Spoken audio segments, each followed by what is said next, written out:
Cześć kochani, witam Was zimowo, bardzo serdecznie. Dzisiaj chciałabym Was zachęcić do wspólnego wydziergania takiej czapki.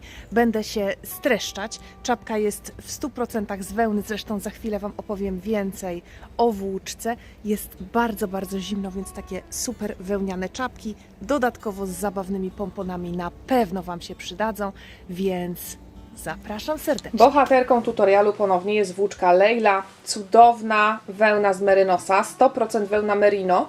To jest jedna z tych włóczek takich właśnie na grube czapy.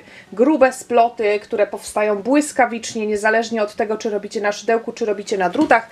A nawet pokażę Wam, że tutaj leży narzucona na druty również włóczka Leila, ponieważ kombinuję kolejny tutorial również na druty, który na pewno niedługo się dla Was pojawi.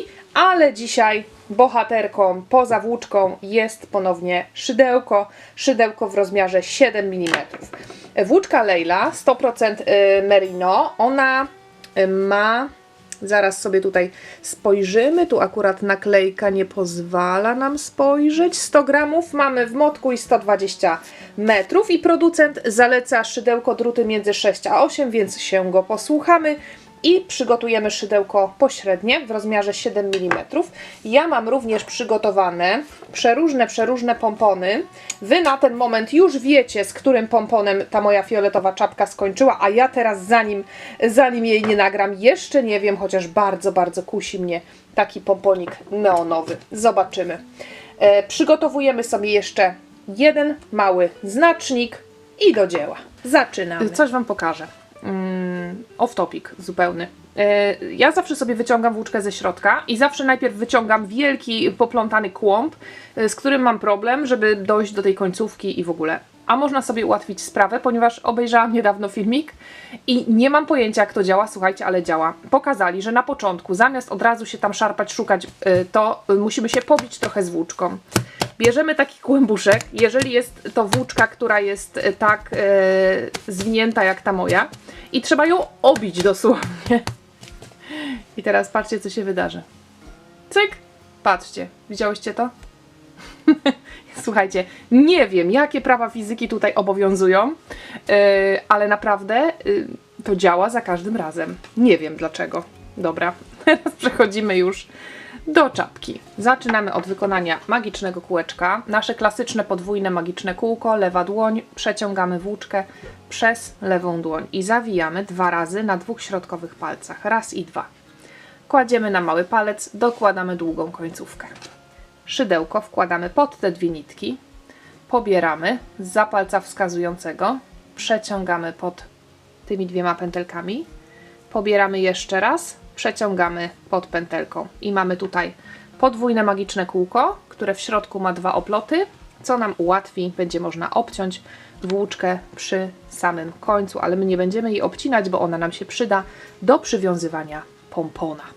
Teraz w środku magicznego kółka na początek wykonujemy 8 półsłupków nawijanych. Przypominam, jak wygląda półsłupek nawijany. Narzut nitki na szydełko, wbijamy się teraz w środek tego kółka, pobieramy włóczkę, przeciągamy. Mamy teraz 3 pętelki na szydełku, pobieramy i przeciągamy przez wszystkie 3. Raz, 2 i 3.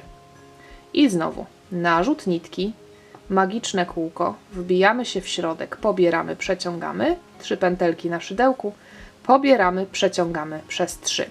Jeżeli to są Wasze pierwsze projekty, jeżeli dopiero się rozkręcacie w szydełkowaniu, na to pierwsze oczko, które tu powstało, to jest już drugie oczko, na to pierwsze zakładamy sobie znacznik, żeby nie mieć problemu z tym, gdzie będziemy zamykać magiczne kółko. Zawsze ten znacznik się przydaje.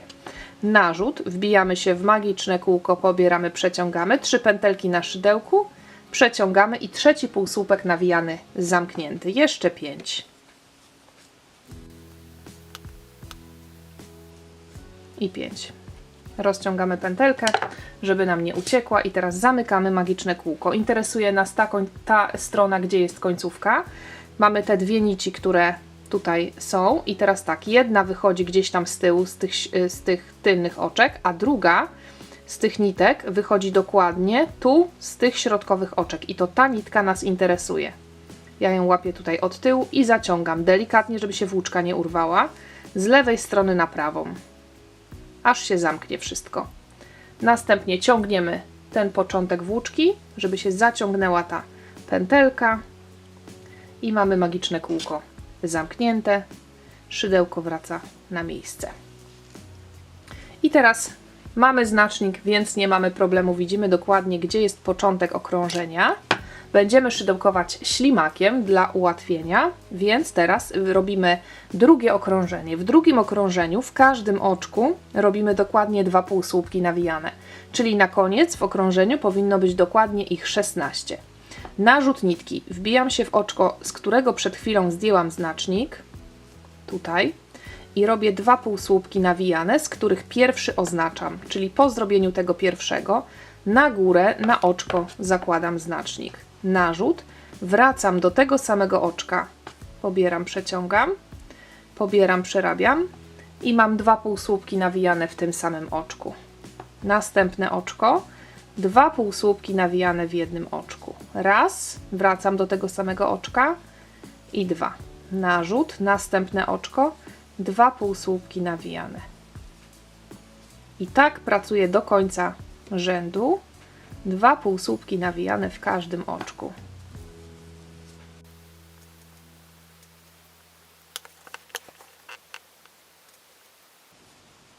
I ostatnie oczko przede mną. Ostatnie oczko tego okrążenia. 2 półsłupki nawijane. W następnym oczku już jest znacznik. Nie rozciągamy tego, co nam tutaj powstało. To nie ma być płaskie kółko. Tak jak się delikatnie skręca, tak niech się skręca. Nic nam to w niczym nie będzie przeszkadzało. Tutaj mamy teraz znacznik. Ściągamy go. Robimy półsłupek nawijany w oczku, w którym był znacznik. Na oczko nowo powstałe znacznik zakładamy. I rozpoczynamy teraz kolejne okrążenie, w którym na zmianę w jednym oczku robimy 1 półsłupek nawijany, a w drugim robimy 2 półsłupki nawijane. Czyli ja teraz przechodzę do następnego oczka, robię pierwszy i robię drugi w tym samym oczku. W następnym oczku 1. Następne oczko 2.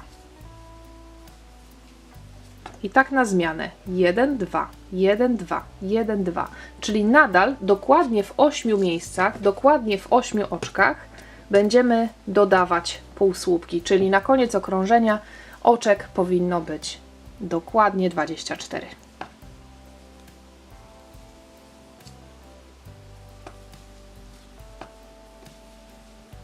Robię dalej, spotykamy się na końcu okrążenia. Jestem już na końcu okrążenia.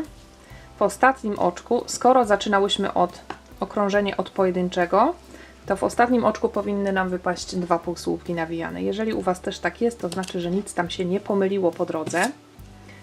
Przechodzimy do następnego okrążenia. Narzut, półsłupek nawijany w oczku, w którym był znacznik i znacznik przekładamy na to nowe oczko. I teraz robimy na zmianę. Było 1, 2, 1, 2, 1, 2, a teraz będzie 1, 1, 2, 1, 1, 2. Czyli 2 pojedyncze najpierw, a następnie 2 półsłupki w jedno oczko. 2 pojedyncze, raz, następne oczko raz i następne oczko 2. 2. 1, 1, 2. I teraz zrobię jeszcze tutaj te 2. I teraz już myślę, może widać, jak budujemy kolejne okrążenia. Zwiększamy liczbę pojedynczych półsłupków pomiędzy podwójnymi. W tym okrążeniu mamy 2 pojedyncze podwójne, 2 pojedyncze podwójne. A w następnym okrążeniu znowu zaczniemy od pojedynczego i będą 3 pojedyncze podwójne, 3 pojedyncze podwójne. Dokończymy to okrążenie. Następne okrążenie 4 pojedyncze podwójne, 4 pojedyncze podwójne.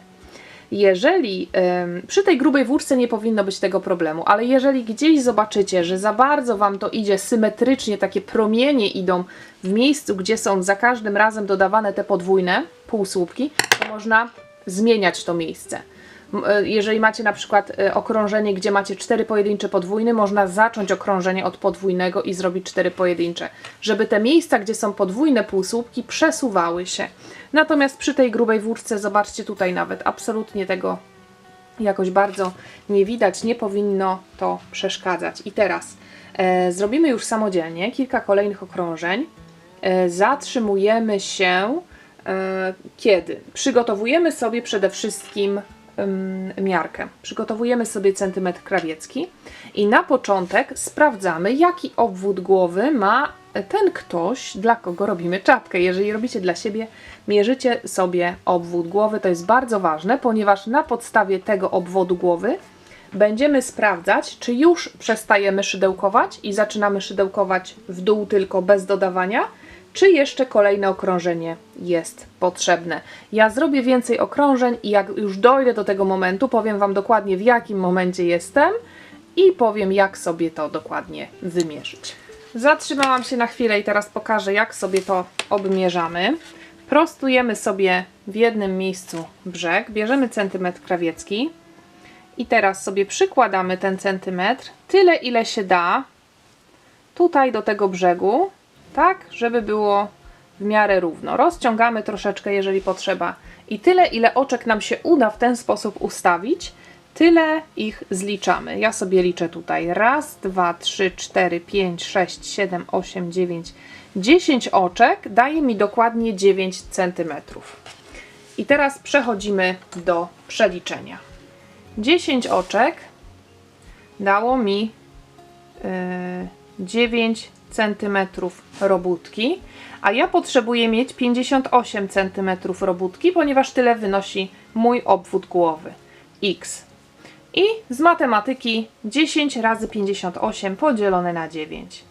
10 razy 58 podzielone na 9.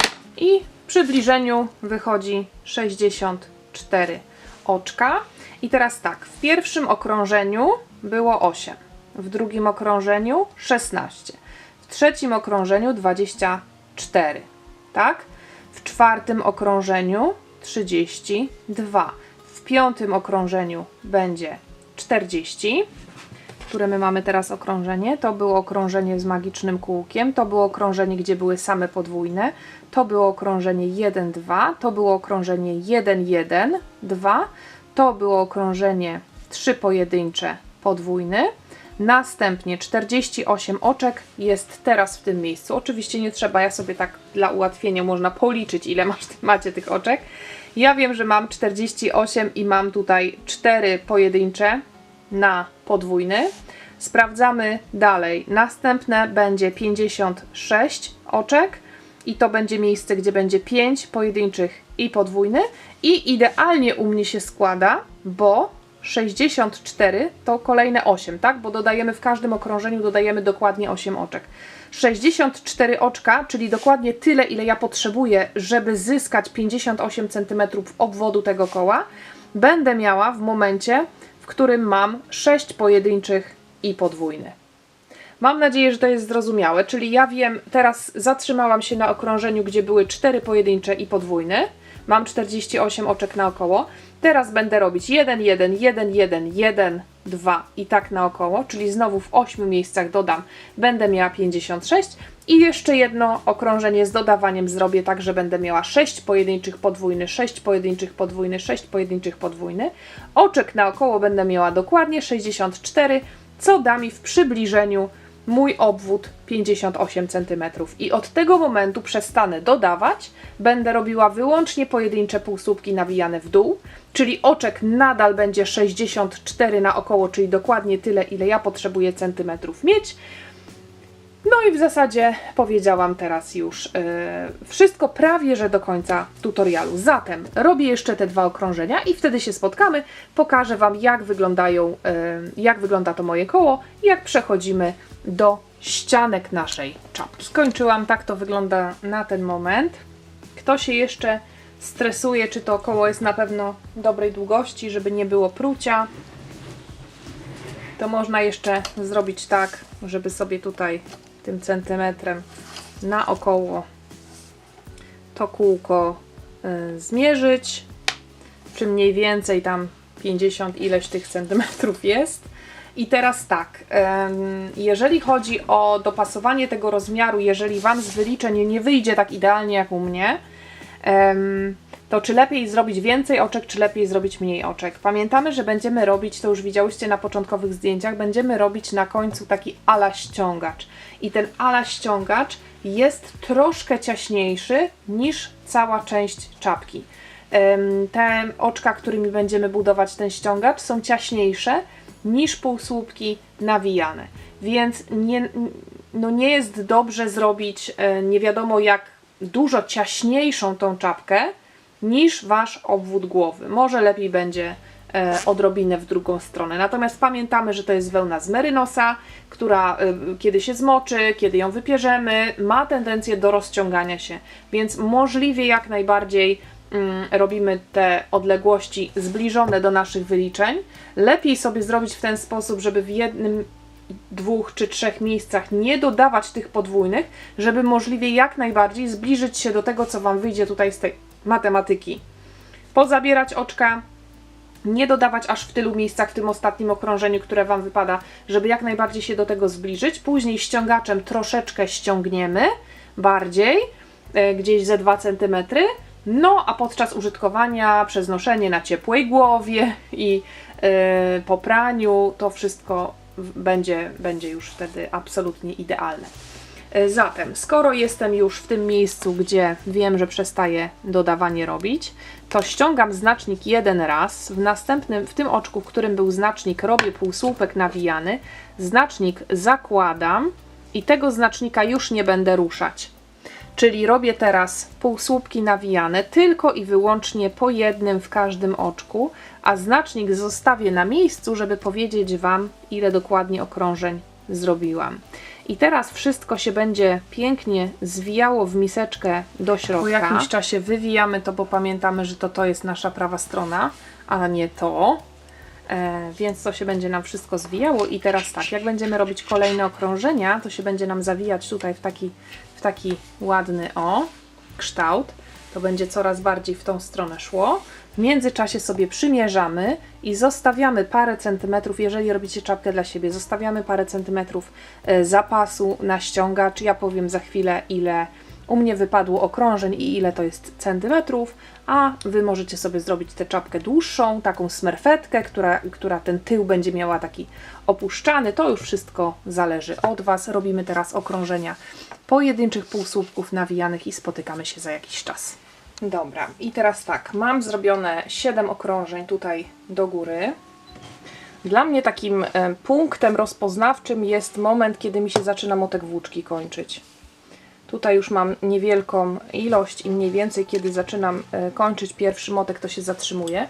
I teraz zobaczcie, tutaj Was może trochę zaskoczyć, że to się tak wszystko tutaj rozszerza, że jak to będzie wyglądało, ale jak teraz zrobimy dosyć szybko, zaczniemy robić ten ala ściągacz, zaraz sobie tutaj zmierzymy. Klasycznie czapka bez wywinięcia do góry powinna mieć około 21 cm dla dorosłego. My mamy 18 więc tutaj zrobimy, można nawet zacząć jeszcze wcześniej, po 6 okrążeniach tych półsłupków nawijanych, bez rozszerzania można zacząć robić już ściągacz. Ja sobie spróję mniej więcej do miejsca, gdzie mam znacznik, żeby tak było w miarę symetrycznie. I teraz ten ala ściągacz robimy w najprostszy z możliwych sposobów, czyli zaczynamy robić półsłupki pod tylną nitkę, zwykłe półsłupki, nie nawijane, czyli do następnego oczka biegniemy, wbijamy się pod tylną nitkę tego oczka i robimy półsłupek.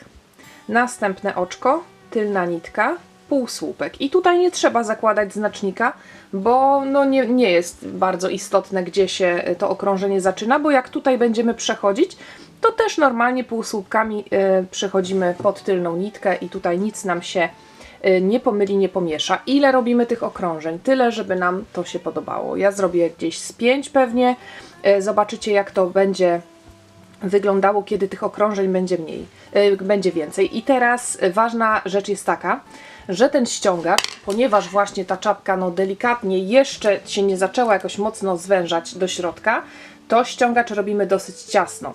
Przypominam, to jest wełna merino, ona ma tendencję do rozciągania się na przykład po praniu, więc robimy dosyć ciasno. Jeżeli generalnie szydełkujecie bardzo luźno, to można sobie w tym miejscu nawet wymienić szydełko na 6.